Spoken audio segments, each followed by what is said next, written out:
നമസ്കാരം, എല്ലാ പ്രേക്ഷകർക്കും സ്വാഗതം. നമ്മളുടെ സംസ്ഥാനത്ത് നമ്മൾ ഒരുപാട് പ്രശ്നങ്ങൾ നേരിടുന്നുണ്ട്. പ്രകൃതിയുടെ ഭാഗത്തു നിന്നൊക്കെ ഒരുപാട് ദുരന്തങ്ങൾ അല്ലെങ്കിൽ അത്തരത്തിലുള്ള പ്രശ്നങ്ങളൊക്കെ നേരിടുന്നുണ്ട്. അതിലൊന്നാണ് ഈ കള്ളക്കടൽ പ്രതിഭാസം എന്ന് പറയുന്നത്. തീർച്ചയായിട്ടും പ്രത്യേകിച്ച് ഈ കടൽ തീരത്തൊക്കെ താമസിക്കുന്നവരെ സംബന്ധിച്ചൊരു വലിയ വെല്ലുവിളി തന്നെയാണ് ഈ കള്ളക്കടൽ പ്രതിഭാസം. മാത്രമല്ല, ഈ കടൽ കാണാൻ പോകുന്നവർ കടൽ തിരയിൽ അകപ്പെട്ടു പോകുന്നു, അല്ലെങ്കിൽ മീൻ പിടിക്കാൻ പോകുന്നവർ കടൽ തിരയിൽ അകപ്പെട്ടു പോകുന്നു. അങ്ങനെ ഒരുപാട് സംഭവങ്ങൾ നമ്മൾ കടലിൽ കുളിക്കാൻ ഇറങ്ങുന്നവർ ഇത്തരത്തിൽ കടൽത്തിരയിൽ അകപ്പെട്ട് മരിച്ചു പോകുന്നു. അങ്ങനത്തെ ഒരുപാട് സംഭവങ്ങൾ നമ്മൾ കേട്ടിട്ടുണ്ട്. അപ്പോൾ കുറച്ച് ജാഗ്രത നമ്മൾ പാലിക്കേണ്ടതായിട്ടുണ്ട്. കഴിഞ്ഞ ദിവസം ഉണ്ടായ ഒരു സംഭവം അല്ലേ, എന്താണ് അടിമലത്തുറയിൽ ഉണ്ടായിരിക്കുന്നത്? ഒരു വിദ്യാർത്ഥി മരിച്ചിരിക്കുകയാണ്. അപ്പോൾ എന്താണ് ആ സംഭവം? അടിമലത്തുറ കടലിൽ കുളിക്കാൻ ഇറങ്ങിയ 2 വിദ്യാർത്ഥികളിൽ ഒരാളാണ് മരിച്ചത്. ഒരാൾക്കായുള്ള തിരച്ചിൽ നടക്കുന്നുണ്ട്. വെങ്ങാനൂർ പനങ്ങോട് ജീവൻ, പിന്നെ പാറ്റൂർ സ്വദേശിയായ ശ്രീ പാർത്ഥസാരഥി, ഇവരാണ് കഴിഞ്ഞ ദിവസം കടലിൽ കുളിക്കാനിറങ്ങിയത്. ഇവരുടെ മറ്റൊരു സുഹൃത്ത് വീഡിയോ ദൃശ്യങ്ങളൊക്കെ പകർത്തിക്കൊണ്ടിരിക്കുകയായിരുന്നു. പെട്ടെന്നായിരുന്നു ഒരു ശക്തമായ ഒരു തിര അടിച്ചു കയറിയതും ഇവർ കടലിൽ അകപ്പെട്ട് പോയതും. അതിൽ കരയ്ക്ക് എടുത്തുവെങ്കിലും പക്ഷേ ജീവൻ രക്ഷിക്കാനായില്ല. ശ്രീ പാർത്ഥസാരഥിക്കായുള്ള തിരച്ചിൽ രാത്രി വൈകിയും ഒക്കെ നടത്തിയിരുന്നു. പക്ഷേ ഇതുവരെയും കണ്ടെത്തിയിട്ടില്ല.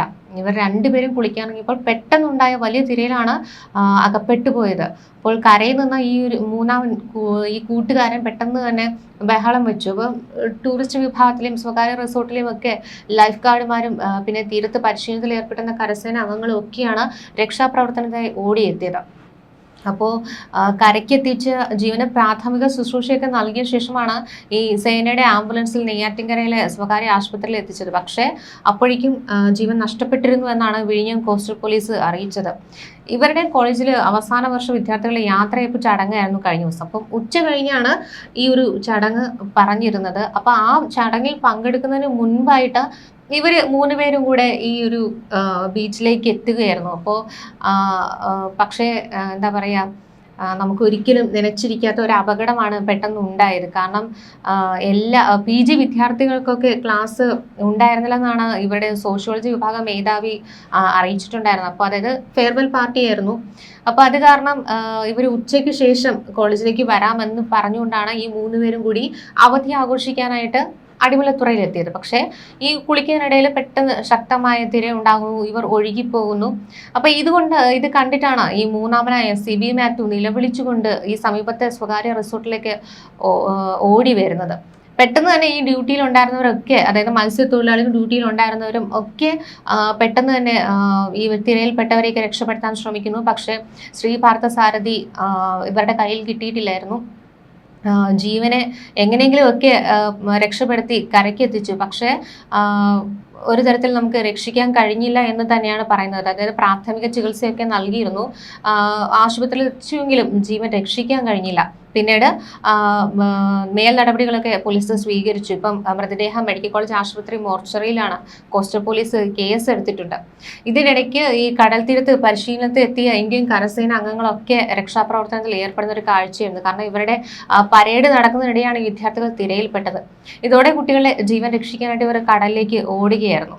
പിന്നെ ലൈഫ് ഗാർഡും ഒക്കെ ചേർന്നിട്ട് കുട്ടികളെ രക്ഷപ്പെടുത്താനായിട്ട് പെട്ടെന്ന് തന്നെ അവരുടെ ജീവൻ പോലും പണയപ്പെടുത്തിക്കൊണ്ടാണ് പെട്ടെന്ന് തന്നെ ഈ കടലിലേക്ക് എടുത്തു ചാടുന്നത്.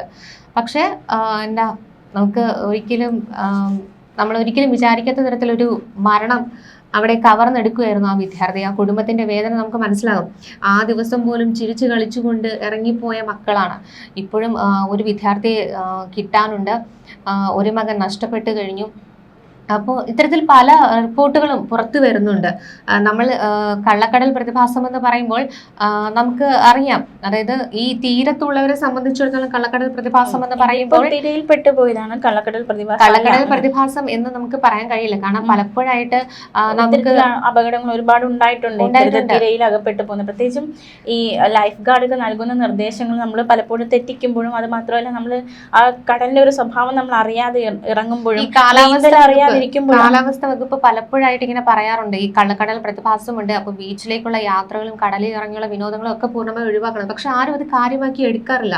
പലപ്പോഴും ഈ ബീച്ചിലേക്കൊക്കെ വരുമ്പോൾ ആ പ്രകൃതി മനസ്സിലാക്കാതെ അല്ലെങ്കിൽ ആ ഏരിയ മനസ്സിലാക്കാതെ പലപ്പോഴും അവർക്ക് അപകടത്തിൽപ്പെട്ടു പോകുന്നത്. കാരണം നമ്മൾ നോർമൽ ആയി കിടക്കുന്ന ഒരു ഏരിയ എന്ന് കരുതി ചെല്ലുമ്പോഴായിരിക്കും ചിലപ്പോൾ അവിടെ പെട്ടെന്ന് തന്നെ ഭയങ്കര ആഴത്തിലുള്ള ഒരു പോർഷൻ ആയിരിക്കും, അവിടെയൊക്കെ പെട്ടെന്ന് അപകടത്തിൽപ്പെടുക, പെട്ടെന്ന് തന്നെ തിര വന്നടിക്കുക, അങ്ങനെ പല കാര്യങ്ങളും പറയുന്നത്. അപ്പോൾ കള്ളക്കടൽ പ്രതിഭാസം എന്താണെന്ന് നമുക്ക് ശരിക്കും അറിയണമെങ്കിൽ മാത്രമേ ഇനിയെങ്കിലും ഇത്തരത്തിലുള്ള അപകടങ്ങളൊക്കെ നമുക്ക് ഒഴിവാക്കാൻ സാധിക്കും. അപ്പോൾ അതിനെക്കുറിച്ച് വിശദീകരിക്കാം.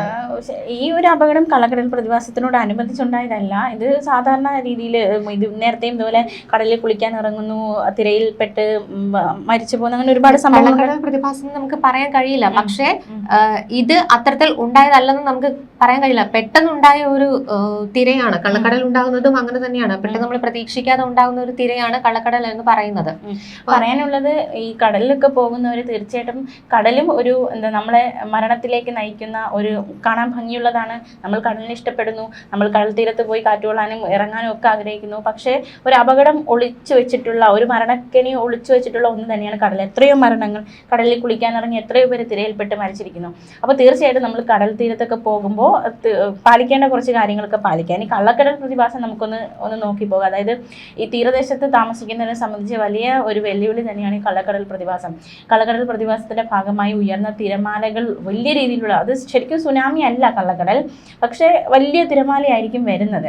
സമുദ്രത്തിൽ അപ്രതീക്ഷിതമായി ഉണ്ടാകുന്ന ഒരു വേലിയേറ്റത്തെയാണ് ശരിക്കും കള്ളക്കടൽ പ്രതിഭാസം എന്ന് പറയുന്നത്. ഈ അപ്രതീക്ഷിതം എന്നതുകൊണ്ട് ഉദ്ദേശിക്കുന്നത് സാധാരണ വേലിയേറ്റത്തിന് കാരണമാകുന്ന പ്രതിഭാസങ്ങളല്ലാതെ മറ്റ് ചില കാരണങ്ങൾ കൊണ്ടുണ്ടാകുന്നത് എന്നാണ്. അതായത് ഈ സാധാരണ വേലിയേറ്റം ഉണ്ടാകുന്നത് കാറ്റിനനുസരിച്ചോ സൂര്യൻ്റെയും ചന്ദ്രൻ്റെയും ഒരു ഗുരുത്വാകർഷണ ഫലമായിട്ടുമാണ്.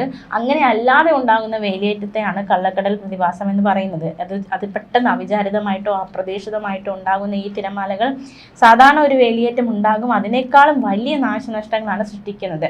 നമ്മൾ കേരളത്തിൽ തന്നെ കഴിഞ്ഞ കുറച്ച് മാസങ്ങൾക്ക് മുമ്പേ എന്തുമാത്രം കള്ളക്കടൽ പ്രതിഭാസം ഉണ്ടായി വലിയ രീതിയിലുള്ള നഷ്ടമാണ് ഈ കടൽ തീരത്ത് താമസിക്കുന്നവർക്കൊക്കെ ഉണ്ടായി നമ്മൾ ഒരുപാട് കേട്ടിട്ടുണ്ട്. പ്രത്യേകിച്ച് ലക്ഷണങ്ങളൊന്നും ഇല്ലാതെയാണ് ഇത്തരം തിരമാലകൾ ആഞ്ഞടിക്കുന്നത്. പിന്നെ സുനാമിയുമായി ഏറെ സാമ്യം ഉണ്ട് എന്ന് പറയപ്പെടുന്നു, പക്ഷെ സുനാമി അല്ല. സമുദ്രോപരിതലത്തിലെ കാലാവസ്ഥ മാറ്റങ്ങളെ തുടർന്നാണ് ശക്തമായ തിരമാലകൾ ഉണ്ടാകുന്നത്. സുനാമിയുടെ സമയത്ത് ഉണ്ടാകുന്നത് പോലെ തന്നെ സമുദ്ര ഉള്ളിലേക്ക് വലിഞ്ഞ ശേഷം പിന്നീട് തീരത്തേക്ക് ആഞ്ഞടിക്കും. കള്ളക്കടൽ പ്രതിഭാസത്തിൽ മഴയോ കാറ്റോ ഒന്നും ഇല്ലാതെ തന്നെ തിരകൾ ഉയർന്നു പൊങ്ങും. അപ്രതീക്ഷിതമായി തിരകൾ അടിച്ചു കയറി തീരത്തെ കവർന്നെടുക്കുന്നതിനാലാണ് തീരദേശവാസികൾ ഈ പ്രതിഭാസത്തെ കള്ളക്കടൽ, അതായത് കള്ളക്കടൽ എന്ന് വിളിക്കുന്നത്. അതുമാത്രമല്ല ഈ ഒരു കള്ളക്കടൽ പ്രതിഭാസത്തിൽപ്പെട്ട് അപകടത്തിൽപ്പെട്ടവരും ഒരുപാടുണ്ട്. പ്രത്യേകിച്ച് കടലല്ലേ അല്ലേ, അപ്പോൾ അത് പെട്ടെന്ന് അപ്രതീക്ഷിതമായിട്ടുണ്ടാകുന്നതല്ലേ, അപ്പോൾ അങ്ങനത്തെ അപകടങ്ങളും ഉണ്ടായിട്ടുണ്ട്. നമ്മുടെ ഈ കേരള തീരത്തെ സംബന്ധിച്ച് പല മേഖലകളും ദുർബലമാണ്. ഇത് സംബന്ധിച്ച് പല പഠന റിപ്പോർട്ടുകളൊക്കെ പുറത്തു വന്നതാണ്. അതായത് സമുദ്ര ജലനിരപ്പ്, ആഴം, തിരയുടെ ശക്തി, ഈ പാറക്കൂട്ടം തുടങ്ങി പല കാര്യങ്ങളും കണക്കിലെടുത്താണ് ഈ തീരത്തിന്റെ സ്ഥിതിയൊക്കെ വിലയിരുത്തുന്നത്. അപ്പൊ ഇങ്ങനെ നോക്കുമ്പോൾ പല തീരങ്ങളും ഇപ്പോഴും ശക്തമായ കടലാക്രമണം ഉള്ളതോ അല്ലെങ്കിൽ ഭാവിയിൽ കടലാക്രമണത്തിന് സാധ്യത ഉള്ളതോ ആയ ഏരിയകളൊക്കെയാണ്. അപ്പോൾ നമ്മുടെ സാധാരണ മനുഷ്യരുടെ പ്രവൃത്തികൾക്ക് പുറമെ സ്വാഭാവികമായ കാരണങ്ങളുമൊക്കെ ഈ തീരം ദുർബലമാകുന്നതിന് പിന്നിലുണ്ട്. അപ്പോൾ ഈ കടൽ ചൂട് കൂടുന്നതിനനുസരിച്ച് ഈ കാറ്റും ചുഴലിക്കാറ്റും ഒക്കെ കൂടുന്നത് മറ്റൊരു പ്രതിഭാസമാണ്. അപ്പോൾ ഇതിൻ്റെ ഫലമായിട്ടൊക്കെ ഈ തിരകളുടെ ശക്തിയൊക്കെ കൂടും. ഈ വെള്ളത്തിൻ്റെ ഒഴുക്ക് മനുഷ്യൻ നിയന്ത്രിക്കുമ്പോൾ പ്രകൃതിയുടെ താളം തെറ്റും സ്വാഭാവികമാണ്. ഈ പൊഴിയിൽ നിന്ന് മണലൊക്കെ വാരുമ്പോൾ ആ മണൽ കടലിന് നഷ്ടപ്പെടും. തുടർന്ന് മറ്റേതെങ്കിലുമൊക്കെ തീരത്ത് പോയാണ് അത് അടിയുന്നത്. അപ്പോൾ ഈ ഹാർബറുകളുടെ പ്രവർത്തനത്തിനായി ഈ ഖനനം ചെയ്യുമ്പോഴൊക്കെ ആ കുഴികളിലേക്ക് മറ്റു ഭാഗങ്ങളിലൊക്കെ മണൽ ഒഴുകി എത്തിക്കാൻ ചെയ്യണം. അപ്പോൾ ഈ തീരത്തെ മണൽ വലിയ തോതിലാണ് ഇത്തരത്തിൽ കുറയുന്നത്. അപ്പോൾ മണൽ ഇല്ലാതാകുന്നതോടെ ഈ തീരങ്ങൾ വന്ന് അടിക്കുമ്പോൾ തീരം ദുർബലമാകും. അപ്പൊ അവിടെ ആഴം സ്വാഭാവികമായിട്ട് കൂടും. അപ്പൊ ആഴം കൂടി ഈ ഭാഗത്തേക്ക് കൂടുതൽ ശക്തിയിലാണ് തിരകൾ എത്തുക. അപ്പൊ പതിയെ പിന്നീട് എന്താ പറയാ, അവിടെ ഭയങ്കരമായിട്ട് ആ തീരത്തെ കടലെടുക്കും.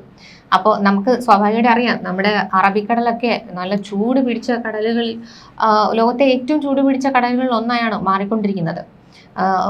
അപ്പോൾ അത്തരത്തില് ചൂടേറിയ ഭാഗമായി അറബിക്കടൽ സമീപ വർഷങ്ങളിലൊക്കെ മാറിയിട്ടുണ്ട്. അപ്പോൾ സമുദ്രനിരപ്പ് ഓരോ വർഷവും ഉയരുമ്പോൾ തീരങ്ങളും അതിനനുസരിച്ച് ഉയരും.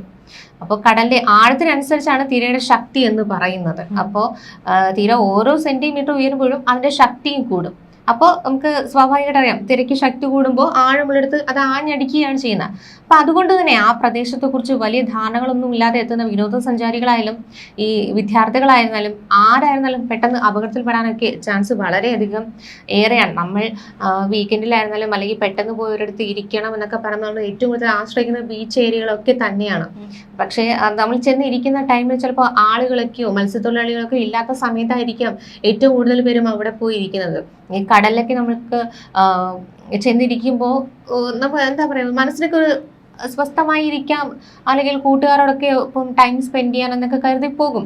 പക്ഷേ ഇത്തരത്തിൽ ആ ഒരു സ്ഥലത്തെക്കുറിച്ച് വലിയ ധാരണയില്ലാതെ, ആ കടലിൻ്റെ അന്നത്തെ സ്ഥിതി എന്താണ് എന്നുള്ള ധാരണയൊന്നും ഇല്ലാതെ ആ ഏരിയയിലേക്ക് ചെന്നിറങ്ങുമ്പോൾ പെട്ടെന്നൊരു അപകടം. ഇത്തരത്തിൽ എത്ര വാർത്തകളാണ് ഇത്തരത്തിൽ പുറത്തു വന്നത്.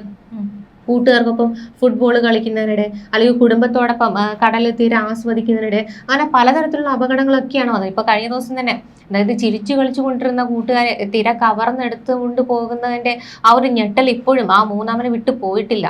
ഈ കുട്ടി ബഹളം വെച്ചതോടെയാണ് ഈ ലൈഫ് ഗാർഡും സേനാംഗങ്ങളും ഒക്കെ ഓടിയെത്തി രക്ഷാപ്രവർത്തനം നടത്തിയത്. പക്ഷേ ആ രക്ഷാപ്രവർത്തനം നടത്തിയിട്ട് പോലും, നിമിഷങ്ങൾക്കുള്ളിൽ ആ രക്ഷാപ്രവർത്തനം നടത്തിയിട്ട് പോലും എല്ലാം വിഫലമായി പോകുന്ന ഒരു അവസ്ഥയായിരുന്നു. ഇനിയും ഒരാളെ കിട്ടാനുണ്ട്, ഒരാൾ മരിച്ചു. ഇത് കണ്ടതിൻ്റെ ആഘാതത്തിലാണ് മറ്റൊരാൾ.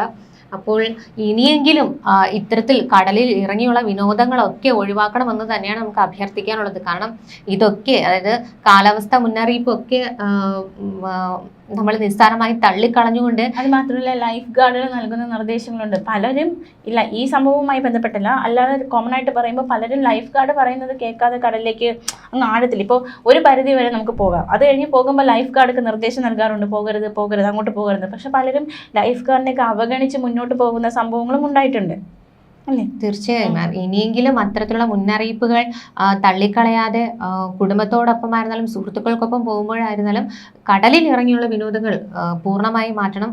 അതല്ലെങ്കിൽ ഒരു പരിധി വരെ കഴിഞ്ഞു കഴിഞ്ഞാൽ അവിടേക്ക് നിൽക്കാതെ ഇരിക്കുക. നമുക്ക് അതേ കഴിയും. നമ്മൾ എന്തെങ്കിലും ഒരു മുൻകരുതൽ സ്വീകരിച്ചാൽ മാത്രമേ നമ്മുടെ ജീവന് ഹാനിയില്ലാതെ നമുക്ക് തിരികെ വരാൻ കഴിയൂ. നമ്മളെ കാത്തിരിക്കുന്ന ഒരു കുടുംബമുണ്ട് എന്ന് നമ്മൾ മറക്കരുത്.